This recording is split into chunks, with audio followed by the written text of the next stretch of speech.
You ever walk into a school and feel like the walls are holding secrets? That's how I felt the day I started my job as a janitor at Preston Middle School. No one knew who I really was.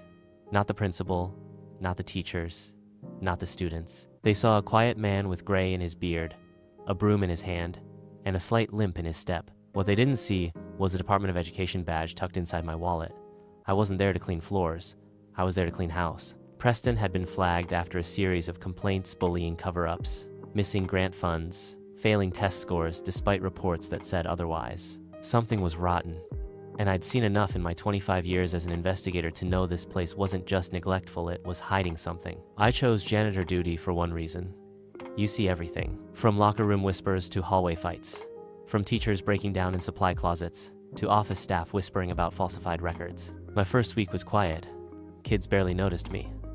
Staff nodded politely. I kept my head down and listened. The principal, Mr. Weller, was all smiles on the surface sharp suit, gleaming teeth, but there was something off. Too polished, too rehearsed. His secretary, Denise, watched everyone with tight lips and tired eyes. She held the real power. If anything happened in that school, it passed through her hands first. Then I met Lila. It was a rainy Thursday, the kind that soaks through your bones. I found her crying behind the gym, her sleeves pushed up just enough for me to see bruises. She flinched when I approached.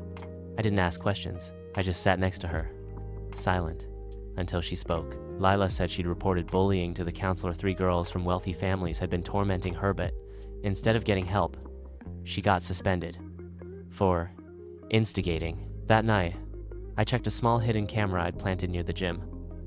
I'd put it there days earlier, on a hunch. The footage showed Lila being shoved into lockers, her backpack tossed in the trash. The girls laughed. One even said, "Your mom can't save you here." I brought the footage to Denise the next morning, pretending I found it in the trash.